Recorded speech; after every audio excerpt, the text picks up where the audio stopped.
Hello दोस्तों, कैसे हो आप सब। इस वीडियो में हम रिव्यू करेंगे परीक्षा धाम पब्लिकेशन की आयोग से संबंधित पुस्तक को, जो कि एमपीपीएससी सिविल सर्विस एग्ज़ाम के प्रारंभिक परीक्षा के पाठ्यक्रम में यूनिट 10 को ध्यान में रखकर बनाई गई है। दोस्तों, आप अपने स्क्रीन पर अपने बाएं साइड पुस्तक का फ्रंट पेज देख रहे हैं। इसमें ऊपर लिखा हुआ है, यह पुस्तक यूनिट 10 के लिए है, जिसमें राष्ट्रीय एवं प्रादेशिक संवैधानिक एवं सांविधिक संस्थाओं के बारे में बात करी गई है और यह मध्य प्रदेश लोक सेवा आयोग प्रारंभिक परीक्षा के लिए उपयोगी है। इस पुस्तक में वस्तुनिष्ठ प्रश्नों का भी समावेशन किया गया है। दोस्तों, फ्रंट पेज पर ही आपके लिए संस्थाओं के बारे में जानकारी दी हुई है कि संस्थाएं दो प्रकार की होती हैं, संवैधानिक संस्थाएं, सांविधिक संस्थाएं। इनके भी दो स्तर होते हैं, राष्ट्रीय स्तर, राज्य स्तर। ऐसी जानकारी आपके लिए इस पुस्तक के फ्रंट पेज में ही दे दी गई है।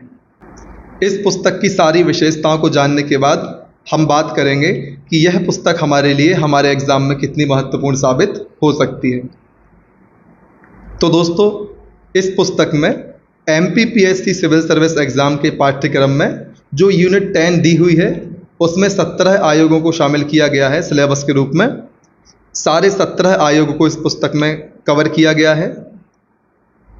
विषय सूची में हम देख सकते हैं, अंत में 18वें चैप्टर में आयोग फटाफट करके एक चैप्टर दिया हुआ है, जहां पर सभी आयोगों से संबंधित ऐसे महत्वपूर्ण बिंदु जिनमें अक्सर विद्यार्थियों को कन्फ्यूज़न होता है, उनके बारे में एक साथ चर्चा की गई है, जिससे कि विद्यार्थियों को पढ़ते समय किसी भी प्रकार का कन्फ्यूज़न ना हो।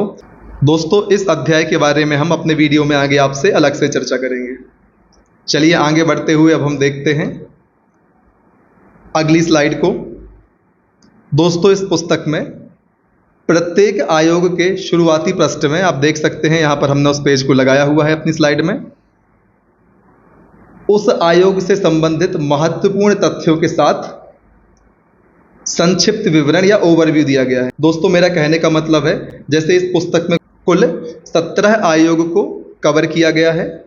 दोस्तों, हर आयोग के शुरुआती पृष्ठ में इस पुस्तक में आपके लिए उस आयोग से संबंधित ओवरव्यू या संक्षिप्त विवरण दे दिया गया है, जिसमें उस आयोग से संबंधित महत्वपूर्ण तथ्यों को शामिल किया गया है। तो प्रत्येक आयोग का पहला पेज आपके लिए उस आयोग की एक समझ विकसित करता है। साथ ही साथ परीक्षा के समय जब आप रिवाइज करेंगे, तब आप इस ओवरव्यू के माध्यम से अपना रिवीजन आसानी से कर पाएंगे। दोस्तों, इसके अलावा इस पुस्तक में ओवरव्यू के बाद प्रत्येक आयोग से संबंधित विस्तृत विवरण, साथ ही साथ सबसे महत्वपूर्ण बात जो इस पुस्तक की है, करंट अफेयर के महत्वपूर्ण बिंदुओं को भी शामिल किया गया है। दोस्तों, पहले हमने इससे पहली स्लाइड में देखा, भारतीय निर्वाचन आयोग जो है उसका एक ओवरव्यू दिया गया था, जो हमारे लिए इस आयोग से संबंधित एक छवि हमारे दिमाग में निर्मित कर रहा था। उस पृष्ठ के जस्ट बाद इस पुस्तक में उसी संबंधित आयोग का विस्तार से विवरण दिया हुआ है।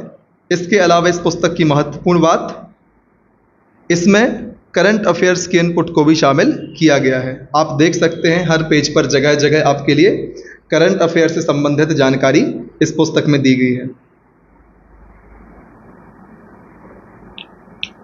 इसके अलावा इस पुस्तक में प्रत्येक आयोग के समग्र अध्ययन के बाद, जब हम किसी आयोग को कंप्लीटली पढ़ लेते हैं, उसके बाद अनेक परीक्षाओं में पिछले वर्षों में पूछे गए इन आयोगों से संबंधित प्रश्नों एवं संभावित प्रश्नों का संकलन किया गया है, जिससे कि आप अपनी तैयारी को जांच सकें। दोस्तों, शुरू में हमने देखा था इस पुस्तक में 18वें नंबर पर आयोग फटाफट करके एक अलग से अध्याय जोड़ा गया है।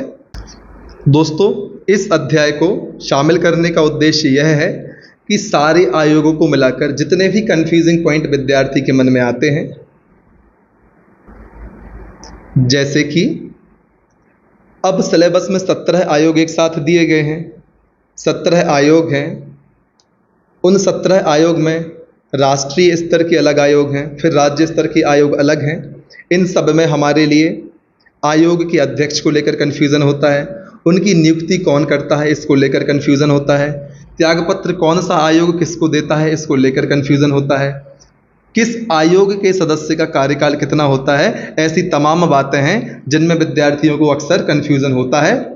इस बात को ध्यान में रखते हुए इस पुस्तक में 18वें नंबर पर एक अलग से अध्याय जोड़ा गया है जो विद्यार्थियों के मन में उत्पन्न होने वाले इन तमाम प्रकार के कन्फ्यूजन्स को दूर करता है। दोस्तों, इस अध्याय की विशेषता यह है कि पाठ्यक्रम में शामिल सभी आयोगों से संबंधित कन्फ्यूजिंग पॉइंट्स का अलग से एक अध्याय में एक साथ समावेशन किया गया है ताकि विद्यार्थी के मन में किसी भी प्रकार का कोई भी कन्फ्यूजन ना रहे। तो दोस्तों, जिन जिन महत्वपूर्ण बिंदुओं पर हमें कन्फ्यूज़न होता है उन सब कन्फ्यूज़न को दूर करने के लिए ही यह अध्याय इस पुस्तक के अंत में जोड़ा गया है ताकि सारी पुस्तक को लेकर जितने भी आपके लिए कन्फ्यूज़न आते हैं वह सब दूर किए जा सकें। इसके अलावा अब हम बात करते हैं पुस्तक के आखिरी पेज की। दोस्तों, इसमें भी अलग से पुस्तक की विशेषताएं दी हुई हैं। पहली विशेषता हम पढ़ते हैं, मध्य प्रदेश लोक सेवा आयोग की प्रारंभिक परीक्षा के नवीनतम पैटर्न पर आधारित है। सारणी, पैराग्राफ, बुलेट फॉर्म एवं फ्लो चार्ट का प्रयोग इसमें किया गया है ताकि हमें यह पुस्तक पढ़ने में रोचक लगे। दोस्तों, दूसरा पॉइंट हम अपनी स्लाइड्स में देख चुके हैं। इस पुस्तक में अलग अलग सारणी, पैराग्राफ, बुलेट फॉर्म, अलग अलग चार्ट्स के माध्यम से आपने देखा था जब हमने किसी भी आयोग का ओवरव्यू देखा था उसमें अलग अलग प्रकार से चार्ट्स के माध्यम से हमें बातों को समझाने का प्रयास किया गया है। इसके अलावा exam help, exam premier league, confusing point एवं आधुनिक मोटिवेशन विचारों का समावेश भी इस पुस्तक में अलग अलग स्थान पर किया गया है। विगत वर्षों में पूछे गए प्रश्न पत्रों एवं समाचार पन्नों से संकलित किए गए महत्वपूर्ण तथ्य भी इसमें शामिल किए गए हैं। इसके अलावा आयोग फटाफट, तुलनात्मक अध्ययन, आयोग वार्तालाप और चाय पर चर्चा आदि से तथ्यों का सरलीकरण करने का प्रयास किया गया है। दोस्तों, इन सब विशेषताओं के अलावा एक महत्वपूर्ण विशेषता इस पुस्तक की, या फिर हम यूं कहें कि परीक्षाधाम पब्लिकेशन की, यह है कि यहाँ पर हमें स्टूडेंट सपोर्ट बहुत बढ़िया मिलता है। आपको किसी भी प्रकार से कोई कन्फ्यूज़न होता है तो आप सीधे पुस्तक में दिए गए मोबाइल नंबर पर कॉल कर सकते हैं और दोस्तों, आपके द्वारा किया गया कॉल सीधे पुस्तक के राइटर के पास जाता है। इसके अलावा परीक्षाधाम पब्लिकेशन से आप WhatsApp, Telegram, YouTube, Facebook, Instagram आदि के माध्यम से भी जुड़ सकते हैं एवं अपनी समस्या का समाधान कर सकते हैं।